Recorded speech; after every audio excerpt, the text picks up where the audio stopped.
और आइए सीधे रुख करेंगे। इस वक्त हमारे साथ खास मेहमान पर्यावरणविद हैं विमलेंदु झा जी, वो मौजूद हैं। विमलेंदु जी, बहुत स्वागत आपका एबीपी न्यूज में। सबसे पहले तो आप मुझे बताइए कि ये कुदरत का क्रोध कि बादल फट रहा है और बादल फटने की वजह से ये मलबे का सैलाब आ रहा है, ये सीधे सीधे कुदरत का क्रोध है या फिर आपकी नजर में ये कुछ और है? विमलेंदु झा।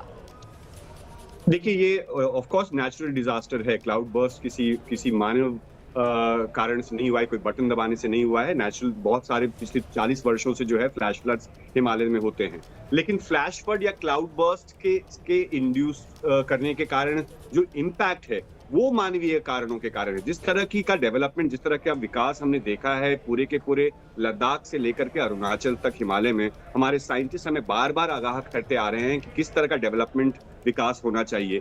रोड का कंस्ट्रक्शन अगर आप देखें तो लगभग 900 किलोमीटर चारधाम रोड का कंस्ट्रक्शन पूरे के पूरे उत्तराखंड में हुआ है, जिसमें लगभग 50,000 से ज्यादा पेड़ों को काटा गया है।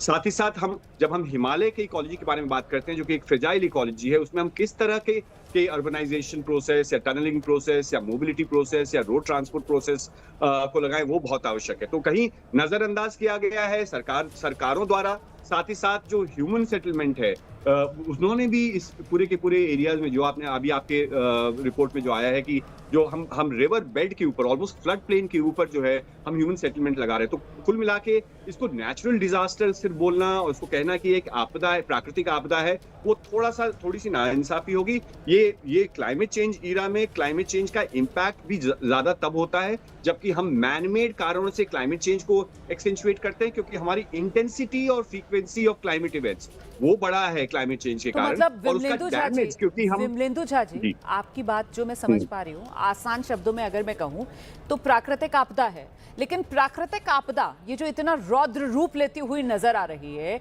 ये जो सब कुछ तबाह और बर्बाद और इंसान को मिटा देने पर आमादा नजर आ रही है, ये दरअसल इंसान की गलती और ये बिना सोचे समझे जो विकास हो रहा है, जो नदी के रास्ते, अगर मान लीजिए कुछ वक्त के लिए नदी ने अपना रास्ता बदल लिया, जैसा कि यहाँ भी पता चल रहा है कि खीर गंगा जो नदी का पुराना रास्ता था, अब जो मलबा आया वो पुराना रास्ता नदी बदल चुकी थी, तो वहां लोगों ने अपने घर बना लिए थे और कल जो मलबा दिखा वो उसी पुराने रास्ते की तरफ बढ़ता दिखा, वो सब कुछ वहां तबाह और बर्बाद करके चला गया। विमलेंदु झा जी, अगर आप सुप्रीम कोर्ट की रिपोर्ट को भी देखें, जो हाई पावर्ड कमेटी की रिपोर्ट आई थी चारधाम यात्रा के ऊपर, तो लगभग 20 मिलियन टन जो है, जो सिल्ट है, जो हम कहते हैं जो मलबा है, उस पूरे के पूरे कंस्ट्रक्शन एक्टिविटीज के कारण नदी के किनारे रखा गया है। तो जब आप 45 डिग्री से ज्यादा का आप स्लोप डाल रहे हैं रोड कंस्ट्रक्शन में, आप पेड़ों को काट रहे हैं, जिसके कारण जो है बार बार हम बोलते हैं डिफॉरेस्टेशन और लैंडस्लाइड का क्या कनेक्शन है? तो एस्टैब्लिश कनेक्शन है। अगर छोटी सी भी बारिश होगी, छोटा सा भी क्लाउड बर्स्ट होगा,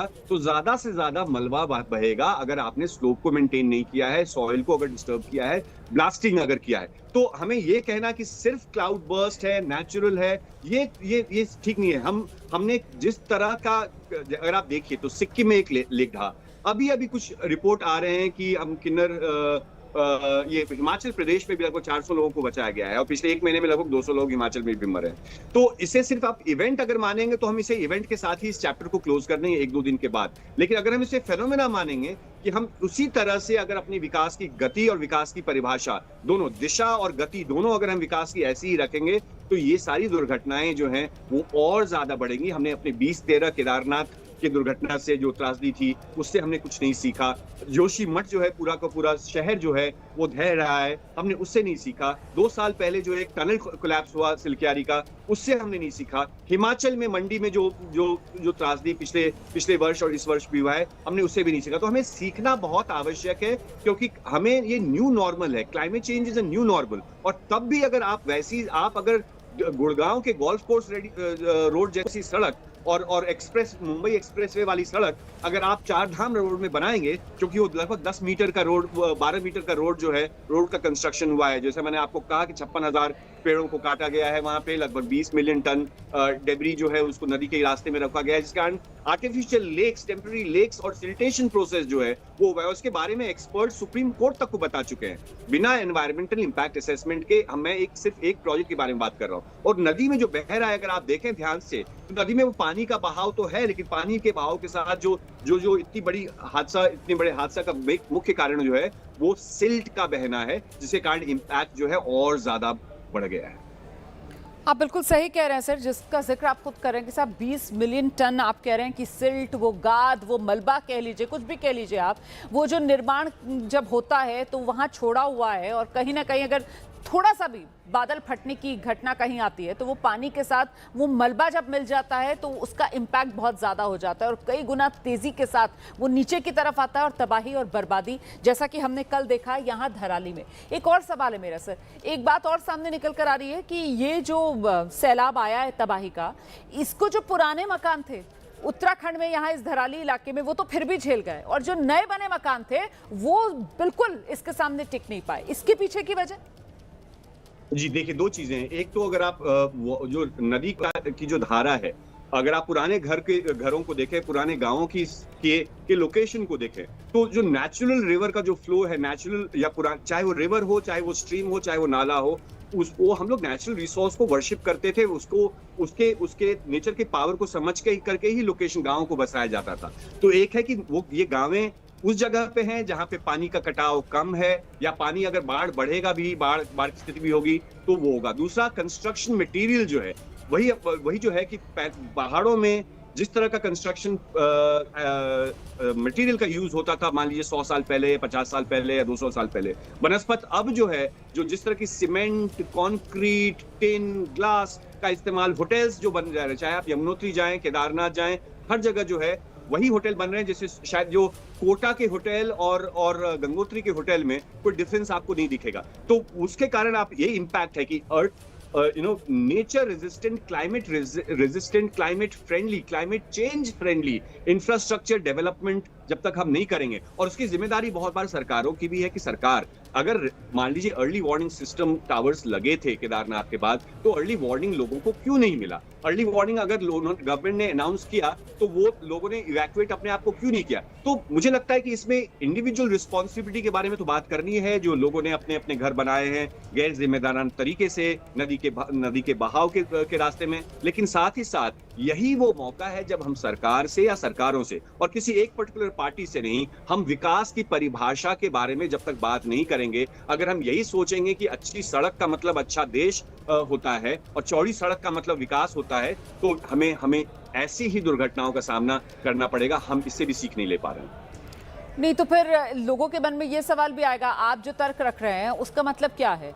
विकास की कीमत ये विनाश, आप ये कह रहे हैं?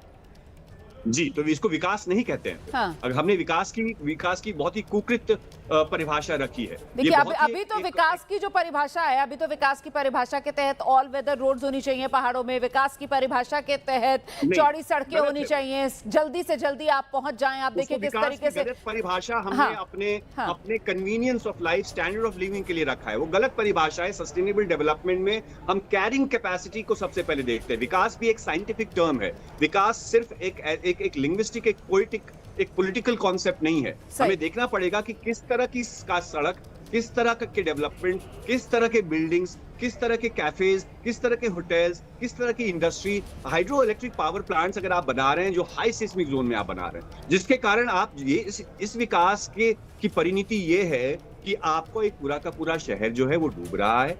चमोली में हर दूसरे दिन भूस्खलन की घटनाएं हो रही हैं।